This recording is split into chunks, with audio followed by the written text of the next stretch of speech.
Isso aconteceu quando eu era só um menino. Devia ter uns 11 anos, talvez 12. Não mais que isso. Era o ano de 1951.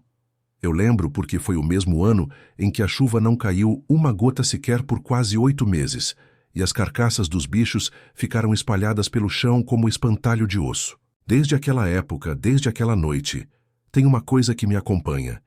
Me chamo Aristides dos Santos, e o que eu vivi naquela noite nunca me largou, nem quando casei, nem quando enterrei minha mulher, nem quando os meus filhos foram embora, para a cidade. Eu tô velho agora, menino.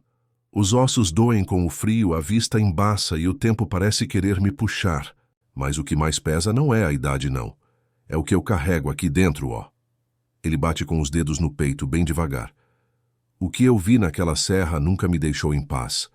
A gente morava numa casa de barro batido, lá pros lados. Do Vale Seco, entre o Piauí e o Ceará, num sertão que até o vento parecia ter medo de passar. Era só eu, meu pai e minha mãe. O lugar mais próximo era um vilarejo com 7 casas, uma venda e uma capela pequena, onde o sino só tocava quando morria alguém. Atrás da nossa casa se erguia o alto da Serra do Vento. Um morro feio, retorcido, pelado, onde não nascia mato nem morava bicho. Pedra rachada, calango mudo, mandacaru morto. Era como se Deus tivesse esquecido aquele pedaço de terra. Diziam que ali era maldito, que por baixo da pedra tinha cova rasa, gente enterrada sem cruz, sem nome, sem descanso. Os mais velhos chamavam o lugar de Tronco das Almas Quebradas, e diziam para nunca subir ali depois do sol se pôr. E eu, naquela idade, besta, curioso, achava que isso era história de velho para assustar menino. Até que chegou aquela sexta-feira. Era lua minguante, céu limpo, estrelado, mas com um calor que sufocava. Dormir era impossível. Os insetos faziam um barulho estranho naquela noite, como se zumbissem num tom mais baixo, mais carregado. Até os cachorros estavam inquietos, uivando para algo que a gente não podia ver. Me deitei na rede suando, revirando, o coração apressado e sem motivo. Era como se algo estivesse se aproximando, algo que a pele sentia antes do ouvido escutar. Então veio o grito. Primeiro foi longe, quase como o canto triste de um bezerro perdido. Mas depois veio mais forte, e mais forte. Até que parecia que o mundo todo gritava. Mas o mais estranho, menino, é que não era um som comum. Era um grito que entrava dentro da gente. Não era escutado pelos ouvidos, era sentido pelo estômago, pelo peito, pela espinha. Eu me levantei assustado. Fui até a janela da frente, empurrei a madeira, olhei para o terreiro, e aí vi o que me tirou a paz por toda a vida. Lá no alto, da serra, parado feito poste, estava ele. Uma coisa grande, magra, torta. Os braços longos demais, passando dos joelhos. O corpo coberto por um pano escuro rasgado como mortalha velha. E a cabeça, meu Deus do céu. A cabeça parecia não ter feições, nem olho, nem boca, nem nada. Só uma fenda vertical, bem no meio da cara. Uma rachadura profunda e escura, de onde saía aquele grito. Quando ele abria aquela fenda, o som vinha com força, doído, cheio de dor e raiva, como se carregasse o lamento de todos os mortos esquecidos ali. Eu fiquei paralisado. Minhas pernas não respondiam. Senti vontade de vomitar, de chorar, de fugir, mas tudo ao mesmo tempo. Senti meu corpo gelar e um cheiro estranho invadir a casa. Uma mistura de carne queimada, terra molhada e sangue velho. Tentei gritar pelos meus pais, mas a voz não saiu. Fui até o quarto deles, sacudi meu pai, puxei o braço da minha mãe. Nada. Dormiam como pedra, nem se mexiam, nem respiravam direito. Era como se só eu estivesse acordado naquele mundo. Só eu escutando. Só eu vendo. Só eu marcado. A coisa começou a descer a serra. Cada passo arranhava o chão. O som era como unha em pedra. A casa toda tremeu quando ele chegou perto. As janelas vibraram. A lamparina apagou. Fiquei no escuro, total com aquele barulho rodeando a casa, e de repente ele parou na porta, dava para sentir. Não vi, mas juro por tudo que é sagrado. Ele ficou me olhando do lado de fora. Dava para ouvir o som da respiração, áspera, irregular, como se tivesse ferido por dentro. E mesmo sem olhos eu sabia que ele me via. Sabia. Fiquei encolhido até o dia clarear. Quando o sol subiu, meus pais acordaram como se nada tivesse acontecido. E eu não conseguia nem falar. Tremia feito folha no vento. Contei para minha mãe, que logo chamou a benzedeira da região. Dona Cissa. Ela chegou, olhou bem para mim, botou a mão na minha testa e disse: "Esse menino viu o gritador. Tá marcado agora. Ele só aparece para quem sente o lamento do chão." Ela jogou sal em volta da casa, queimou a ruda, me deu banho, com erva, e me fez dormir por 3 dias. Mas não adiantou. Às vezes ainda ouço o grito, baixo, longe. Mas é ele. Nos dias certos ele volta. E quando volta eu me escondo. Deixo sal grosso nas janelas, cachaça na porta, um pedaço de pão seco na encruzilhada. São os pagamentos. Coisa que aprendi com o tempo. Porque ele não esquece. Ele só espera. E um dia, quando eu for dormir mais fundo que o costume e ninguém me acordar com reza ao sol, eu sei que ele vai estar lá, na porta, esperando para gritar o meu nome. Eu devia ter uns 14 anos quando isso aconteceu. Era 1958. Ano quente, seco como nunca. E olha, de tudo que vivi nesses mais de 80 anos de mundo, nada me marcou tanto quanto aquilo. O nome é Severino Aureliano. Nasci e me criei na zona rural de São Bento, na beira do Brejo Fundo, um lugar que hoje é só silêncio e capim alto. Mas naquela época, o povo ainda se arriscava a viver por lá. Digo se arriscava porque, depois daquela noite, ninguém mais teve coragem de ficar. O que eu vi ali me assombra até hoje. Me visita nos sonhos, nas noites de chuva fraca e vento, parado. E o pior de tudo é que aquela alma ainda espera por alguém. Naquele tempo, minha família vivia da roça. A gente plantava milho, feijão de corda e criava umas galinhas magras que viviam fugindo do gavião. A casa era simples, barro batido, telha de barro, porta de madeira que rangia quando o vento soprava mais forte. O Brejo Fundo ficava a uns 2 quilômetros de casa, no pé de um vale onde a água acumulava no inverno. E no verão virava lama, estagnada, cheia de mosquito. O povo evitava passar por lá, ainda mais de noite. Minha mãe dizia que aquele brejo guardava a tristeza de uma noiva morta. Uma moça chamada Auristela, que teria sido abandonada no altar pelo noivo, um tal de Maurílio, que fugiu com uma prima na véspera do casamento. Diziam que ela ficou tão transtornada que saiu andando sozinha no escuro, vestida de branco, chorando feito assombração, e que nunca mais voltou. O corpo dela nunca foi achado. Depois disso, começaram os relatos. Gente dizendo que viu uma mulher pálida entre as bananeiras do brejo, que ouviu o choro de uma noiva na madrugada, que sentiu o cheiro de flor murcha no ar, sem explicação. Eu ria mesmo. Na minha cabeça de adolescente, aquilo era conversa de velho cansado. Mas então chegou a noite da travessia. Eu tinha ido levar um porco para o compadre Juvenal, do outro lado do vale. Fiquei mais tempo do que devia, ajudando a consertar uma cerca. Quando me dei conta, já era noite fechada. A lua estava cheia, mas escondida atrás de nuvem, e o caminho mais curto de volta era pelo Brejo Fundo. Eu pensei 2 vezes, mas me achando valente, segui. Logo que entrei no brejo, senti um peso estranho, no ar. O mato alto se balançava devagar, mesmo sem vento. A água parada refletia a luz do céu como se fosse espelho sujo. E o silêncio? Ah, menino! O silêncio parecia ter corpo. A cada passo, a lama sugava meus pés com um som que mais parecia suspiro. Chapéu na cabeça, facão na cintura e fé no coração. Foi quando ouvi o primeiro choro baixinho, trêmulo, como se alguém chorasse tentando esconder a dor. Me arrepiei todo. Parecia que vinha da minha esquerda. Olhei, e ali entre os galhos secos ela estava, uma mulher. Alta, magra, vestida de noiva.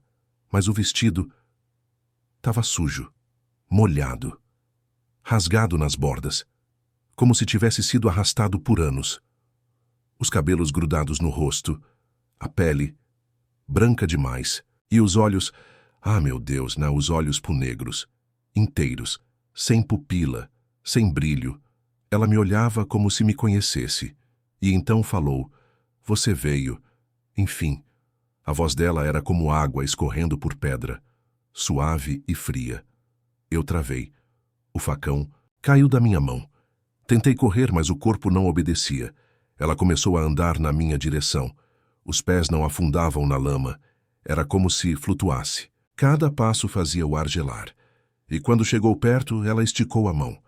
E o dedo dela tocou meu peito. Na hora, vi tudo escurecer. Acordei no outro dia no terreiro de casa, descalço, coberto de lama, sem chapéu, sem facão.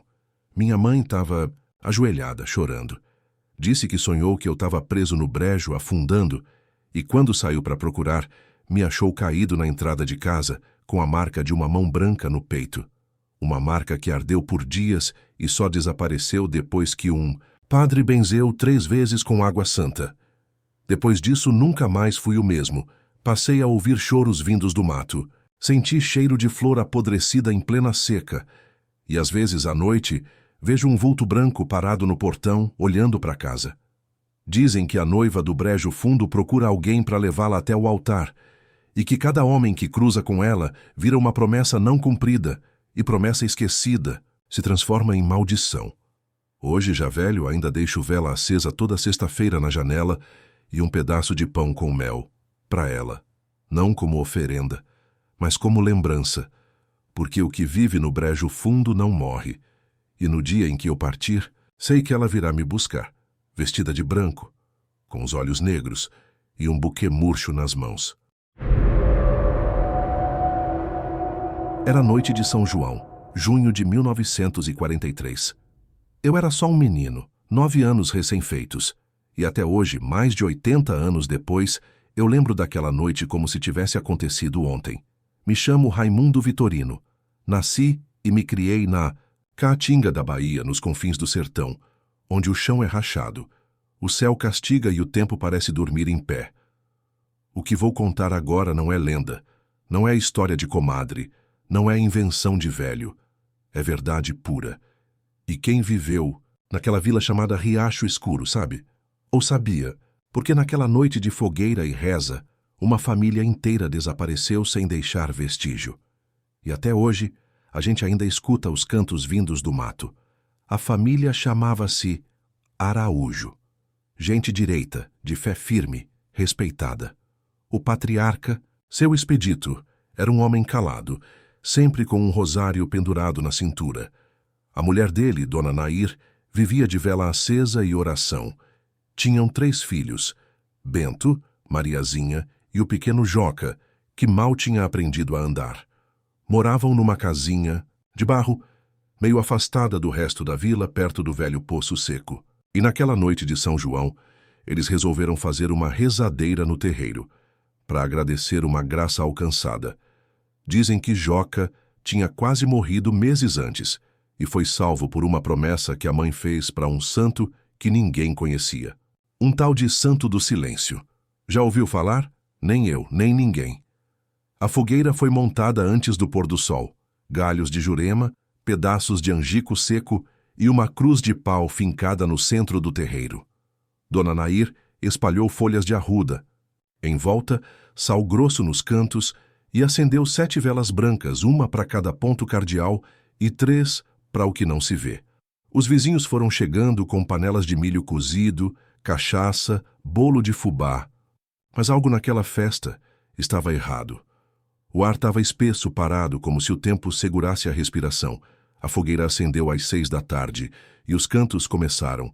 Não era forró, não era quadrilha, não era reza de padre, era uma cantoria. Antiga, lenta, em tom menor.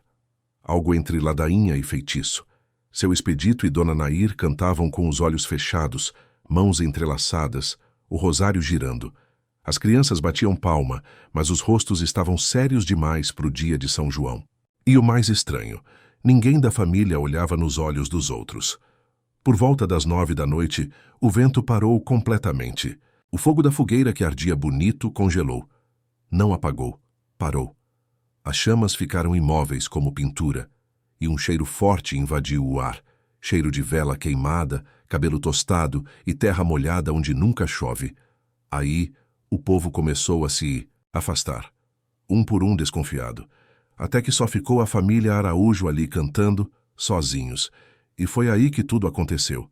Uma mulher chamada Zefinha, minha tia-avó, foi a última a sair. Disse que, quando olhou para trás, viu o fogo da fogueira subir até o céu como uma língua viva, e que no centro das chamas surgiu uma figura, alto, sem rosto, com uma coroa de espinhos e um manto de sombras. As crianças da família o olharam, como se fosse pai. Dona Nair caiu de joelhos.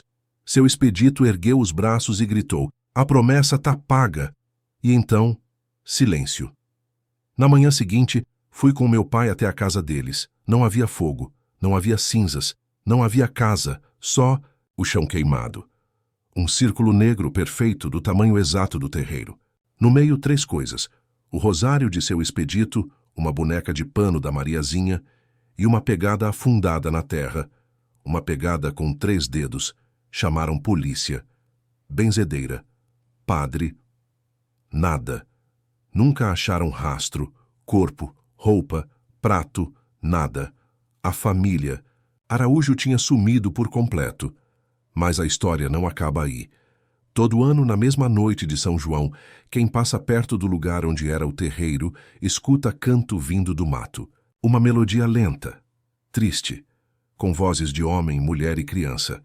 Gente já viu fogueira acender sozinha no brejo, velas queimando sem ninguém acender, e um vulto de 3 metros de altura parado entre os galhos, com uma coroa de espinhos na cabeça. Hoje, aos 92 anos, eu ainda não passo perto dali, nem de dia, muito menos à noite, porque sei que eles ainda estão lá, presos numa promessa antiga, feita a um santo que não é de Deus, e que cobra sua dívida com fogo e ausência. E quem escuta o canto até o fim, dizem que some também como se tivesse sido convidado para dançar a última quadrilha do mundo. Isso aconteceu há tanto tempo que já nem sei mais se era 1949 ou 1950, mas tem coisa que a gente esquece o número, esquece o mês, mas nunca esquece o medo. Me chamo Geraldo Xavier. Tô com 87 anos nas costas, e mesmo com essa idade, com a pele já fininha como papel e a memória fraquejando, tem uma coisa que não me deixa em paz. Aquela madrugada de Sexta-feira Santa, quando eu vi o bicho, o lobisomem do nosso sertão. E juro pela alma da minha mãe que não tô mentindo, nem exagerando, nem misturando sonho com verdade.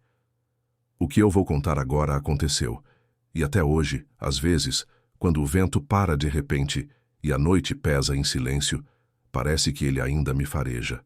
Naquela época, eu morava com meus pais num sítio pequeno, uns 10 quilômetros depois do povoado de São Bartolomeu. O lugar era seco, rachado, daqueles onde até os bichos têm medo de fazer barulho depois do pôr do sol. Meu pai era agricultor, minha mãe rezadeira. Gente simples, mas firme. E foi com ela que aprendi o que era o medo. Desde menino ouvia as histórias do lobisomem. Não era o lobo dos livros da escola. Não tinha nada de europeu. Era coisa nossa. Coisa daqui. Coisa do mato. Minha mãe dizia que ele nascia da maldição. 7º filho homem batizado com vela roubada de defunto, nascido numa sexta-feira sem lua. Se a mãe não fizer promessa, vira bicho. E o do nosso sertão era diferente. Magro, alto peludo, com os braços compridos demais e o corpo torto. Mas o pior não era a aparência. Era o som. Não uivava. Chorava. Chorava como criança abandonada. Na Semana Santa de 1950, as coisas ficaram esquisitas na vila. Galinhas sumindo. Bezerros com as tripas para fora, mas sem sangue. Cachorros que não latiam mais, só se escondiam, debaixo do fogão tremendo.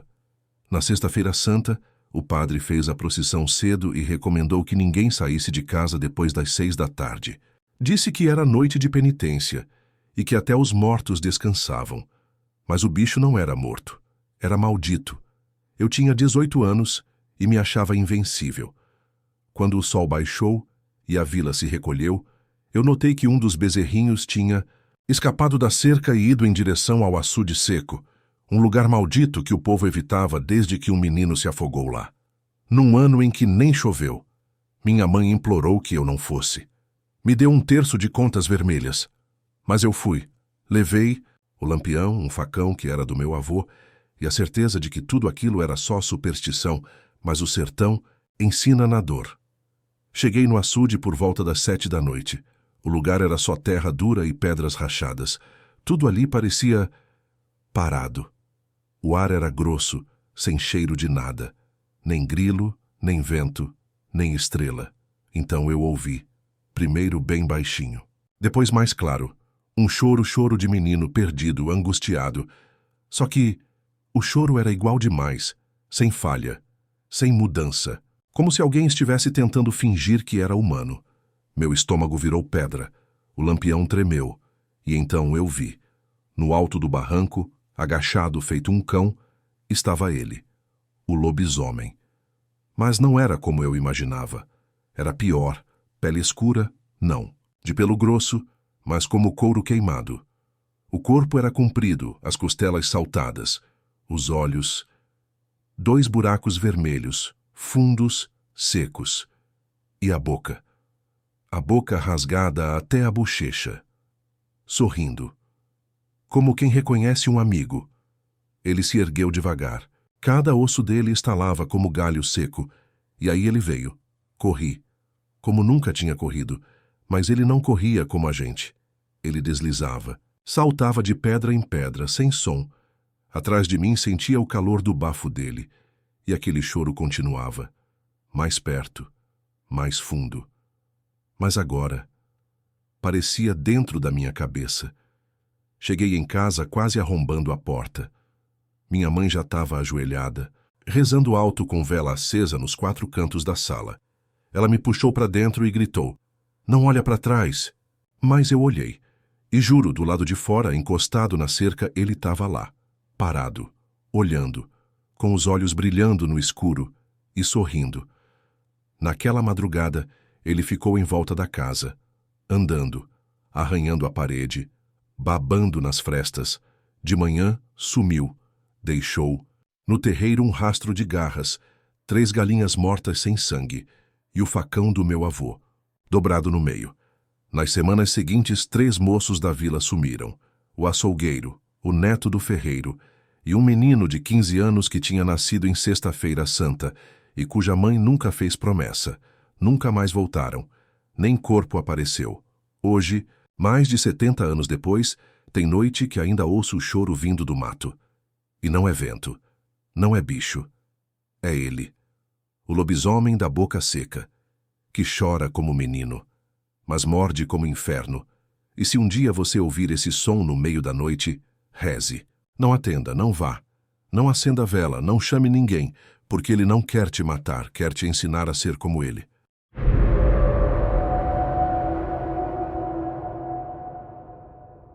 Isso aconteceu quando eu ainda era um menino em 1953, lá na minha terra, Serra Talhada. Desde aquela época, o que eu vivi naquela noite não sai da minha cabeça. Às vezes, parece que ouço aquela sanfona chorando, vindo do casarão, lá, no fim da rua, e isso me arrepia até hoje. Meu nome é Antônio Severino, e o que vou contar agora é uma história que muitos conhecem de ouvir falar, mas ninguém tem coragem de contar direito. Era um casarão velho, abandonado, com paredes rachadas, janelas quebradas e portas trancadas com correntes enferrujadas. Diziam que ninguém entrava ali depois do pôr do sol, porque os mortos ainda moravam lá dentro. E mais estranho, os mortos tocavam sanfona. Meu pai sempre falava para eu não me aproximar daquele lugar. Ele dizia que o casarão era amaldiçoado, que quem entrasse lá nunca mais era o mesmo. Mas eu era um menino curioso, daqueles que não se contenta com aviso. E naquela noite, junto com 3 amigos, decidimos que iríamos ver com nossos próprios olhos o que acontecia naquele lugar. A lua estava cheia, brilhando forte, lançando uma luz pálida sobre a cidade silenciosa. O vento soprava leve, mexendo as folhas secas das poucas árvores que resistiam no quintal do casarão. Quando nos aproximamos, um som estranho nos atingiu como um sopro gelado. Era a sanfona, uma música triste, que parecia viva, como se alguém estivesse chorando através das notas. Não era um som de festa nem de alegria. Era um som de dor, de saudade, de coisa não resolvida. Chegamos ao portão enferrujado que rangeu quando empurramos com força. O quintal estava tomado por ervas altas, mato que já tinha tomado conta das pedras rachadas. A casa parecia respirar, naquela noite escura, como se estivesse viva e observando. A porta da frente estava entreaberta, rangendo suavemente com o vento, e do interior vinha aquele som hipnotizante da sanfona. Passamos pelo alpendre com cuidado, desviando das tábuas podres que ameaçavam quebrar sob nossos pés. Quando entramos na sala, a luz da lua iluminava os móveis velhos cobertos por lençóis sujos e teias de aranha. No canto, numa cadeira de madeira quebrada, estava a sanfona, apoiada como se tivesse sido largada ali há pouco tempo. De repente, o som ficou mais forte. Era como se alguém tivesse começado a tocar de verdade, mas não tinha ninguém visível. Meus amigos ficaram com medo e queriam sair, mas eu sentia uma curiosidade maior do que o medo. Fiquei parado ali, tentando ouvir melhor. Então, da sombra do canto escuro da sala, uma figura começou a se formar. Era um homem, magro, alto, com roupas velhas e sujas de poeira. Tinha o rosto coberto por uma barba grisalha, olhos fundos e tristes. Ele tocava a sanfona com uma tristeza que apertava o coração. Os dedos dele deslizavam pelas teclas com uma delicadeza que parecia dizer tudo o que ele não podia falar. Ninguém disse uma palavra. Ele nem nos olhou. Eu sentia o ar ficando pesado, o cheiro da poeira misturado com um cheiro estranho, como de terra molhada misturada com algo mais podre. Depois de alguns minutos, ele parou de tocar, virou a cabeça para mim e seus olhos brilharam, com uma luz que parecia vir do além. E então ele desapareceu no ar, como fumaça soprada pelo vento. Ficamos paralisados de medo.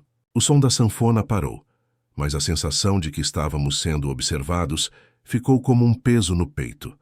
Corremos dali como nunca antes. Nem olhamos para trás. No dia seguinte, fui conversar com Dona Maria, a mulher mais velha do povoado, que conhecia todas as histórias antigas. Ela me contou que aquele homem que tocava a sanfona era o velho Joaquim, um sanfoneiro apaixonado que morou naquele casarão há muitos anos. Diziam que ele perdeu a esposa para a febre amarela e, de tanta tristeza, morreu sozinho dentro daquela casa. Mas antes de morrer, jurou que nunca largaria sua sanfona, e por isso sua alma nunca descansou. Ela disse que, desde então, quem escuta a sanfona chorando na cidade nunca é o mesmo. Que é como se o velho Joaquim chamasse a alma das pessoas para viver a dor dele. Até hoje, quando a noite está calma, algumas pessoas ouvem a sanfona chorando no casarão abandonado e evitam passar perto. Eu mesmo já ouvi aquele som quando estava voltando para casa tarde da noite. Parecia que a sanfona estava me chamando, me puxando para dentro daquele casarão. Mas eu segurei firme a minha fé e segui o caminho com o coração apertado. E assim, até hoje, o casarão permanece lá, quieto, mas com a sanfona sempre pronta para chorar pelas dores que ninguém quer lembrar. Se quiser, posso continuar com outro relato do sertão. Quer ouvir sobre o padre que não tinha sombra, ou sobre o cemitério que desaparece na noite, ou qualquer outra coisa que quiser sentir medo? É só dizer.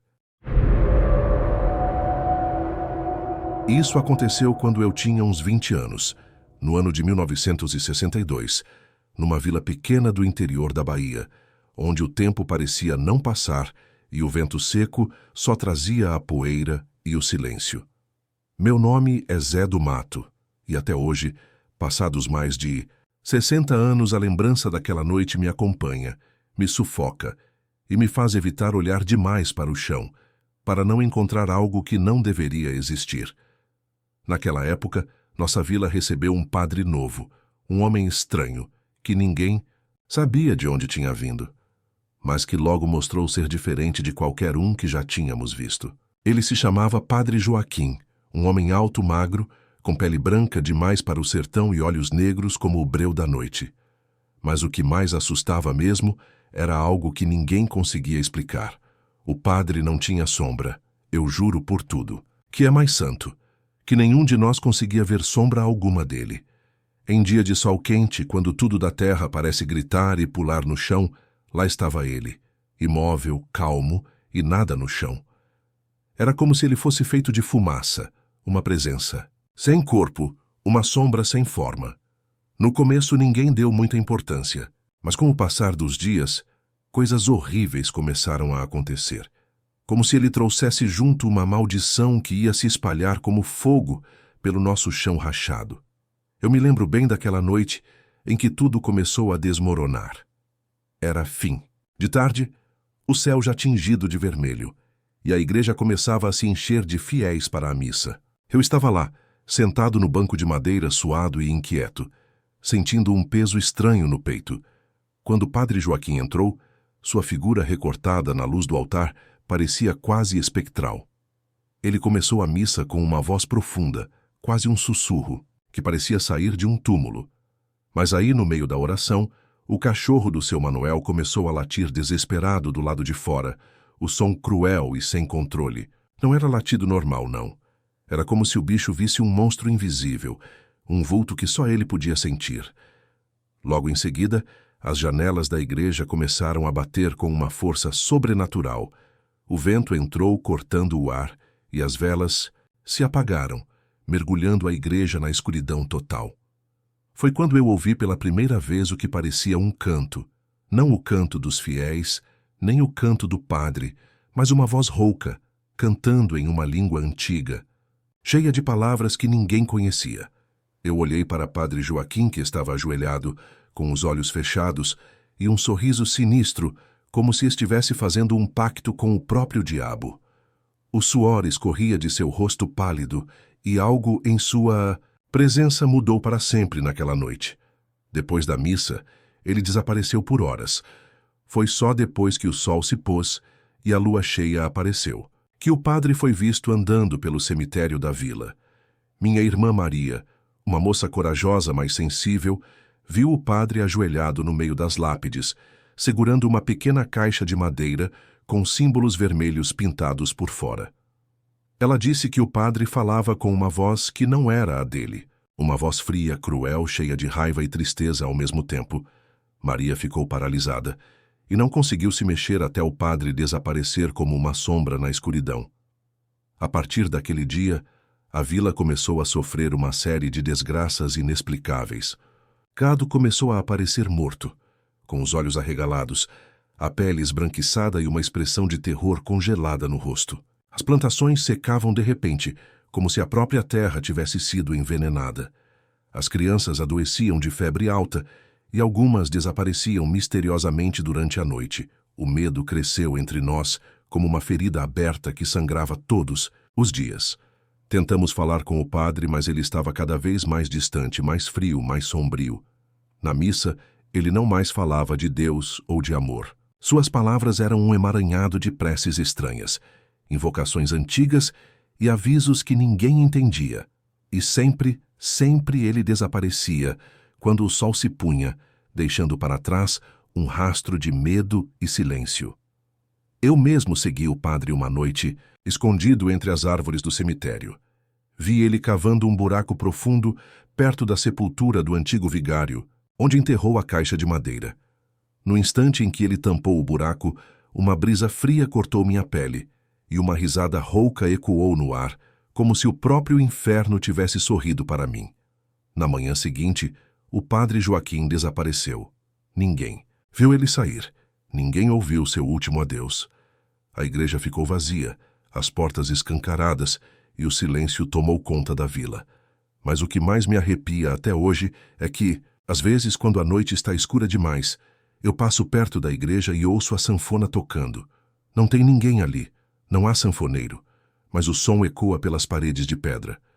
E se eu olhar para o chão, vejo que falta uma sombra. Essa história me acompanha desde então. Eu não sei se o padre Joaquim era um homem, um espírito ou um demônio disfarçado, mas eu sei que o sertão guarda segredos que o sol não pode iluminar, e que algumas sombras, mesmo quando não existem, podem ser mais reais que a vida. Você sabe, isso aconteceu quando eu tinha uns 15 anos, lá por volta de 1958, numa vila tão pequena que quase ninguém sabe que ela existe, perdida bem no coração do sertão do Ceará. Meu nome é Raimunda, e desde aquela noite eu nunca consegui esquecer o que vivi, algo que até hoje me persegue como uma sombra pesada. Naquela época, o sertão era mais que quente, Era sufocante, aquele sol que parecia querer derreter a pele, a terra rachada e seca que estalava sob os pés e o vento. Ah, o vento! Ele não vinha só para trazer alívio, não. Era como se o próprio sertão respirasse junto com a gente, e o vento levasse mais do que poeira. Levava segredos, medos e, às vezes, as próprias almas. O velho João era um homem respeitado, mas também temido. Morava sozinho numa casa simples, feita de taipa e barro, lá no final da vila, perto do cemitério antigo onde as árvores secas formavam sombras tortas. Ele era calado, de poucas palavras, mas tinha um olhar que parecia ver além do que a gente podia imaginar. Mãos grandes, calejadas, sempre sujas de terra. O que mais nos chamava a atenção era que ele falava do vento como se fosse uma coisa viva, uma entidade. Ele dizia que o vento do sertão não era só vento, que podia arrancar a alma da gente se a gente não tivesse cuidado. A gente ria, achava que era só medo de velho, ou algum jeito dele ensinar respeito pelo sertão. Mas naquela noite, tudo mudou. Era um fim de tarde quente, daqueles que você sente até o suor secar na pele. O céu estava se pintando de vermelho e laranja, e o sol se escondia devagar atrás das pedras do horizonte, como se fugisse de alguma coisa. O velho João levantou-se calmamente para ir buscar água no poço, uma rotina que ele tinha, quase sagrada. Minha mãe e eu estávamos na varanda, olhando ele se afastar, sentindo o cheiro da terra seca e ouvindo o canto distante dos grilos. Mas algo no ar mudou. Um vento frio soprou de repente, gelado, trazendo um cheiro estranho. Mistura de terra, molhada e algo podre. Um cheiro que nenhum de nós conseguiu identificar, mas que fez os pelos do meu corpo arrepiarem. Ele não voltou. Chamamos seu nome várias vezes, o som da nossa voz se perdendo no silêncio que o vento carregava. O vento respondeu, não com palavras, mas com um uivo estranho, que parecia uma mistura de lamento e riso macabro. A vila inteira acordou e se levantou. Homens segurando lanças improvisadas, mulheres segurando velas, crianças agarradas nas saias das mães, todos com os olhos arregalados e o coração apertado. Começamos a procurar pelo velho João, andando por trilhas que só ele conhecia, entre mandacaros e juazeiros retorcidos. As sombras se alongavam e o vento parecia seguir, a gente uivando como se estivesse nos observando. De repente, Sinhá Lourdes gritou de longe. Ela tinha visto uma coisa, uma sombra escura e enorme que flutuava entre as árvores, sem forma definida, uma sombra que parecia o próprio vento ganhando vida. Ela disse que a sombra carregava o chapéu do velho João e que parecia abraçar algo invisível nos braços. O medo tomou conta da gente. Quando a manhã chegou, tudo o que encontramos foi o chapéu do velho João pendurado na borda do poço, balançando no ar como um aviso. A água estava escura, com um cheiro forte de enxofre, e ninguém mais teve coragem de tirar água daquele poço. Nos dias seguintes, a vila mergulhou em um pesadelo silencioso. O gado ficou inquieto. Alguns morreram com os olhos arregalados, parecendo ter visto o próprio diabo. As plantações murcharam do nada, como se uma praga invisível tivesse caído sobre a terra. As crianças começaram a ter pesadelos terríveis, acordando gritando, falando de uma sombra que vinha buscá-las, de um vento que sussurrava seus nomes. No escuro. Eu mesma vivi uma dessas noites.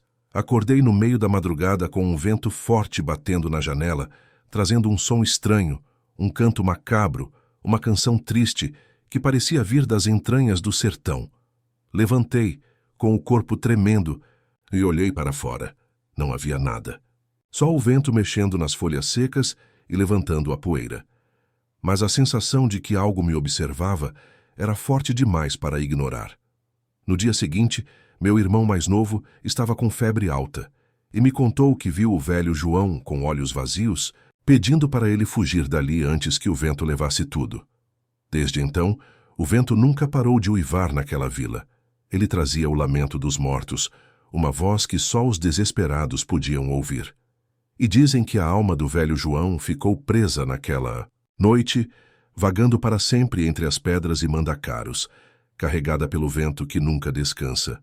Eu aprendi naquela noite, da pior forma, que o sertão não é só terra seca e sol forte, É um lugar onde o vento pode levar a alma da gente e onde as sombras do passado nunca deixam de existir. Então, se algum dia você passar por um sertão e ouvir o vento cantar uma canção triste, não duvide. Pode ser que ele esteja vindo buscar alguém. Isso que eu vou lhe contar. Não é história de beira de estrada nem conversa de cachaça. Isso aconteceu comigo mesmo, em carne, osso e alma. Meu nome é Damião Batista. Hoje sou velho, mas o que vivi naquela época ainda me persegue nos sonhos e nas horas de silêncio. Foi em 1962, no inverno seco, quando o céu parecia que ia rasgar de tão parado e o vento soprava quente feito bafo de bicho. Eu tinha acabado de completar 24 anos quando levei um coice de burro no rosto. A pancada foi feia, me jogou longe, e quando acordei dias depois, estava com o lado direito do rosto enfaixado. O médico da capital disse que meu olho direito secou por dentro, morto, como se o coice tivesse matado só ele e deixado o resto de mim vivo. Fiquei cego daquele lado. Mas não foi só a luz que perdi, foi a paz também. As primeiras semanas depois do acidente foram cheias de dor e adaptação. Mas o que ninguém sabia é que quando a noite caía e o silêncio tomava conta do sertão, eu começava a ver coisas pelo olho que deveria estar morto. No começo, achei que era loucura da minha cabeça. Um vulto aqui, outro ali. Formas estranhas no escuro. Gente parada em lugares onde não devia ter ninguém. Mas logo percebi que era sempre pelo lado cego que eu via. Eu fechava o olho esquerdo, o bom, e via como se estivesse olhando um mundo do avesso. Um mundo parado, sem som, cinzento e povoado por gente que já devia estar enterrada há muito tempo. Na primeira vez que vi, era uma mulher de vestido azul, encostada no pé do juazeiro velho, lá perto do açude. Ela me encarava com um olhar vazio, como se tivesse sido esvaziada por dentro. Só fui saber depois com Dona Julinha que ali era onde enterraram uma moça que morreu afogada no açude, em 1947. Eu não sabia, mas ali começou tudo. O olho seco me mostrava o que não era deste mundo. E quanto mais o tempo passava, mais eles vinham. Eram sombras de homens com as tripas para fora, crianças que flutuavam no ar, velhos com o pescoço virado do avesso. Todos com olhos fundos, pretos e todos me encarando. Não falavam, só olhavam, como se soubessem que eu era o único ali que ainda podia vê-los. Comecei a me isolar. Evitava sair de casa depois das 5 da tarde. Minha mãe achava que eu estava ficando doente e talvez eu estivesse mesmo, não do corpo, mas da alma. Certa noite, no mês de agosto, sonhei com meu avô. Ele tinha morrido fazia anos, mas no sonho me chamava para ir até o túmulo dele. Acordei suando, com um gosto de ferro na boca e a visão do olho seco mais clara do que nunca. Fui até o cemitério antigo, o que fica atrás da capela. E lá estava ele, não o túmulo. Ele, sentado numa pedra, fumando o cachimbo que ele usava em vida. Me olhou, sorriu com a boca sem dente e disse: "Agora que você vê, menino, tem que aprender a escutar." Depois sumiu. Daquele dia em diante, as visões começaram a falar, sussurros, vozes sem corpo, lamentos. Na noite seguinte, ouvi uma criança chorando do lado da minha cama. Era uma menina magra, de cabelos compridos, coberta de lama. Chorava baixinho, e quando olhei com o olho bom não tinha nada ali, mas pelo olho seco, ela me encarava com um terror que me atravessou. Ela sussurrou: "Me encontra onde o sino caiu." Demorei dias para entender o que aquilo significava. Conversei com o padre da vila, seu Nicolau, e ele me contou que, 30 anos antes, um raio caiu sobre a capela e derrubou o sino, matando uma menina que estava brincando embaixo dele. O corpo dela nunca foi enterrado direito. Sumiu com a cheia daquele ano. Voltei ao lugar, cavei ali e achei os ossos dela, pequeninos, junto de uma fita vermelha. Depois disso, ela nunca mais apareceu. Comecei a entender. Eles vinham a mim porque eu era o único que ainda podia ver e ouvir. O olho seco não era castigo, era sentença. Passei a ajudar em segredo. Rezava, falava com eles, Desenterrava ossos esquecidos, acendia velas em cruzamentos secos, devolvia nomes esquecidos à boca da noite, mas o preço foi ficando alto. Comecei a envelhecer mais rápido. Meu cabelo embranqueceu antes dos 40. Meu corpo doía como se eu carregasse as dores de todos aqueles mortos. Hoje eu vivo sozinho. Não tenho mulher nem filhos. Só silêncio. E os mortos? Os mortos esses nunca me deixam. Às vezes eles vêm só olhar. Outras vezes gritam. Algumas noites são tantas vozes que parece feira em dia de finado. Mas eu sei que, no dia que esse olho seco se fechar de vez, eu também vou virar um deles. Talvez, só talvez, alguém nascido com um olho morto vai me enxergar um dia e escutar minha história. Isso que vou contar não é coisa para se ouvir de noite, muito menos sozinho. Mas já tô velho demais para guardar mentira e novo demais para esquecer verdade. Me chamo José Florencio, filho de Benedito das Almas, e o que vivi em 1964 ainda me dá calafrio nas noites de lua minguada. Eu era moço na época, tinha acabado de completar 18, quando conheci uma mulher que mudou minha vida e quase levou minha alma junto. Era mês de julho, tempo frio de sertão, quando fui trabalhar, numa fazenda velha chamada Boqueirão de Dentro. O dono era um sujeito seco e calado, seu Assis, que morava sozinho num casarão afastado da vila. Diziam que a casa era mal assombrada, que lá já tinha morrido gente enterrada sem nome, mas eu, jovem e bobo, não ligava para isso. Foi lá que conheci Lourdes. Ela apareceu do nada, num entardecer meio acinzentado. Pele morena queimada de sol, cabelo preto escorrido até a cintura e olhos tão escuros que pareciam poço fundo. Seu Assis disse que era prima distante dele, vinda do sul, da Bahia. Mas tinha alguma coisa nela que me fazia gelar por dentro. Lourdes não falava muito. Ficava sempre na varanda do casarão, sentada numa cadeira de palha, olhando para o mato. Às vezes cantarolava uma cantiga que eu nunca tinha ouvido. Uma melodia triste, arrastada, que fazia os cachorros da fazenda ganirem de longe. Teve uma noite que acordei com um barulho estranho. Um arrastar como de corrente, misturado com estalos secos no chão de madeira. Levantei devagar e fui até a janela do meu quarto, que dava para o terreiro. E foi ali que vi. Na varanda, onde Lourdes sempre ficava, tinha uma coisa se contorcendo. Uma coisa grande e grossa, com escamas brilhando à luz da lamparina. Era uma cobra imensa, com o mesmo cabelo escorrido de Lourdes, mas sem rosto. O bicho se arrastava lentamente, enrolando-se na cadeira de palha como se fosse parte dela. Eu gelei. Não consegui me mexer. Só fiquei ali, com o suor gelado escorrendo pelas costas, vendo aquela coisa voltar a ter forma de gente. A pele escamosa desaparecendo devagar, o corpo se reorganizando, os ossos estalando. E então ela estava ali de novo, Lourdes, sentada, de olhos fechados, como se nada tivesse acontecido. No outro dia ela me olhou de um jeito diferente, como se soubesse que eu tinha visto. Ela sorriu, um sorriso, sem dente nenhum, e me disse com voz baixa: nem tudo que muda forma deixa de ser o que é. Comecei, já a definhar depois disso. Tinha febre, suava frio, sonhava com cobras me enroscando, me apertando, sussurrando coisas num idioma que eu não entendia. Toda noite eu ouvia o mesmo som, arrastar no assoalho e aquela cantiga abafada.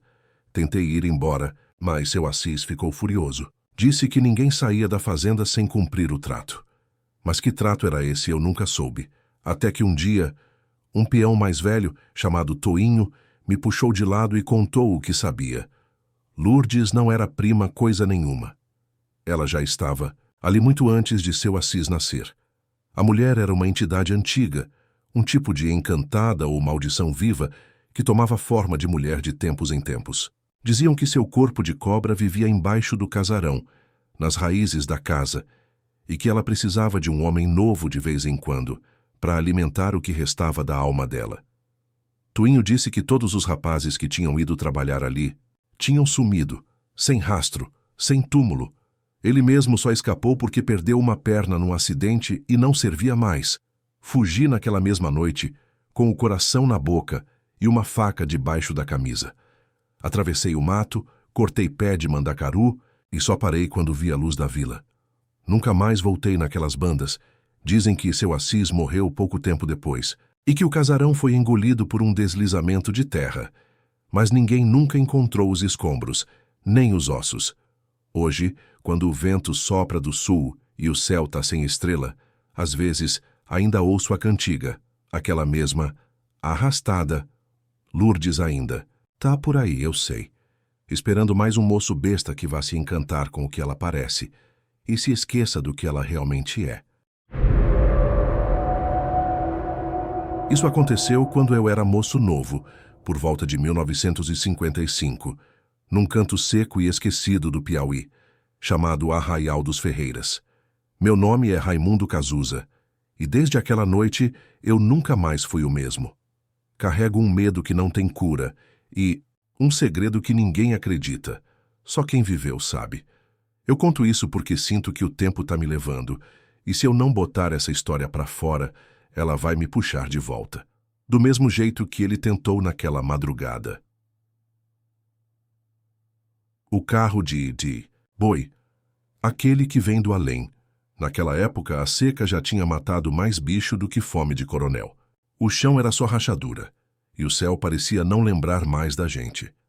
Meu pai, homem duro, vivia dizendo: o sertão é bicho que engole quem olha torto. E tinha razão. Morávamos num sítio afastado, rodeado de mandacaru, onde a estrada de terra só era visitada por peregrino ou coisa que não era desse mundo. Eu me ocupava com os serviços de casa, mas gostava mesmo era de caçar tatu de noite, andar por dentro do mato com o cachorro, ouvindo os sons do escuro. Foi numa dessas noites que eu ouvi pela primeira vez um barulho estranho, o ranger de madeira cadenciado vindo do nada. Pensei que fosse um carro de boi descendo a estrada, mas era de madrugada. Quem em sã consciência anda de carro de boi àquela hora? Me aproximei da janela e vi a estrada deserta. Nada, nem poeira, só o som, um ranger longo, sofrido como madeira chorando. Na noite seguinte ouvi de novo, à mesma hora, 2 da manhã. Chamei meu pai. Ele escutou também. Saiu com a espingarda na mão e o rosário no pescoço. Foi até o terreiro. O som parou. Mas o cachorro se mijou de medo. Ficou de barriga pro chão, uivando baixinho. Quando voltamos para dentro, a mãe estava pálida. Disse que sonhou com um homem sem cabeça montado num carro de boi em chamas, indo buscar a alma do meu avô, que tinha morrido em pecado. Os dias seguintes foram cheios de sinal. Primeiro, os carneiros apareceram com os olhos furados, deitados, lado a lado, como se alguém tivesse enfileirado. Depois a água do poço ficou preta como breu. Mas o pior foi o que vi na terceira noite. Acordei suando, sem ar. Fui beber água e ouvi de novo. O ranger. Só que, dessa vez, acompanhado de mugido. Me escondi atrás da moita perto do curral e esperei. Foi então que vi o carro. Era feito de madeira podre, coberto de correntes. Os bois que puxavam eram esqueletos ambulantes, envoltos em couro esticado. Tinham olhos em brasa, e o som de seus passos era como garras arranhando pedra. No assento da frente, um homem encapuzado, com mãos secas e compridas como raízes. Quando passou, o tempo parou. Nem o vento se mexia. Ele virou o rosto para mim, mas não tinha rosto nenhum, e mesmo assim eu ouvi ele dizer dentro da minha cabeça: a dívida é antiga, 3 gerações, e tua alma é a última. Voltei, pro casebre transtornado. Mãe me fez banho de erva, me benzeu com arruda e sal grosso. Contou o que nunca contou. Meu bisavô, em tempos de guerra, mandou matar um vaqueiro por inveja. Amarraram o homem num carro de boi, o arrastaram pelo mato e o enterraram com os bois, como animal. Antes de morrer, o vaqueiro amaldiçoou a linhagem de quem o matou.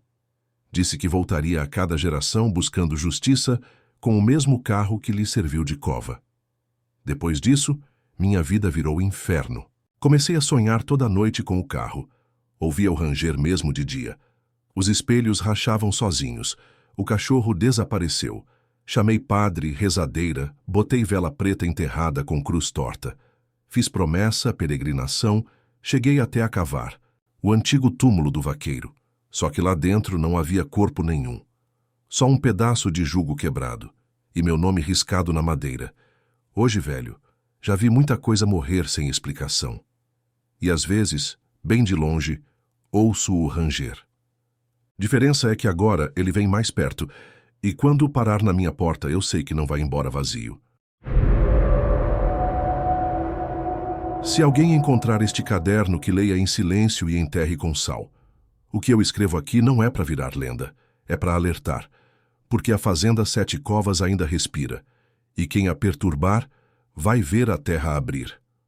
Minha família viveu na região de Santa Bernarda, interior da Bahia. Terra seca, poeira vermelha, onde a noite é grossa feito barro molhado. Eu era menina quando fomos trabalhar na fazenda Sete Covas, um lugar cercado de silêncio, com a casa grande no alto da colina e os casebres enfileirados em volta, como quem vive pedindo permissão. O dono era Coronel Jurandir Rocha, homem de fala mansa e alma podre. Diziam que ele era casado com o diabo, e não era exagero. Atrás da casa tinham 7 buracos cavados na terra, cada um com uma cruz sem nome. As covas estavam sempre frescas, o capim nunca crescia nelas. Perguntei para minha mãe quem tinha morrido ali. Ela respondeu sem olhar: ali não tem morto, tem alma guardada. As coisas na fazenda eram estranhas. A comida azedava rápido. Os espelhos não refletiam direito. À noite, as galinhas ficavam empoleiradas de cabeça para baixo. E toda sexta-feira, o coronel reunia 7 homens, sempre 7, e desciam para a capela. Mas aquela capela não era lugar de missa, era de ofício sombrio, um altar sem santo, só com um livro velho, velas pretas e um tronco no meio. Quem entrava lá depois da meia-noite ouvia choros, cantos em língua estranha, cheiro de enxofre. Uma vez escondida na janela, vi o coronel de joelhos, beijando o chão, e quando se levantou, tinha olhos de cobra. Certa noite, uma menina, chamada Edith, sumiu. 2 dias depois, a cova número 4 estava fechada de novo, e dela saía uma névoa escura. Depois foi um vaqueiro, depois minha própria tia, e sempre 7 covas. Nunca mais, nunca menos. Em 1912, durante a maior seca do século, o coronel enlouqueceu. Matou os 7 homens do ritual numa só noite, cortou as línguas deles e jogou na fogueira. Dizia que eles estavam tentando roubar o pacto, mas o que ele não sabia é que quem faz pacto com o inferno não quebra, só adia. Naquela mesma noite, o chão da fazenda tremeu. Uma luz vermelha saiu das covas e 7 sombras emergiram, altas, disformes, sem olhos. Entraram pela casa grande. Nunca mais se viu o coronel, nem os criados, nem os bois. No dia seguinte, a casa estava vazia, mas as 7 covas abertas e pulsando. Minha família fugiu dali com o que pôde. Eu, hoje velha, escrevo isso porque minha neta sonha com aquela fazenda. Diz que houve gente chamando pelo nome dela no escuro. A fazenda ainda está lá, no alto da colina, cercada de mato morto. E todo dia, 7 de julho, os pássaros somem e a terra exala enxofre. As covas estão esperando, sempre 7.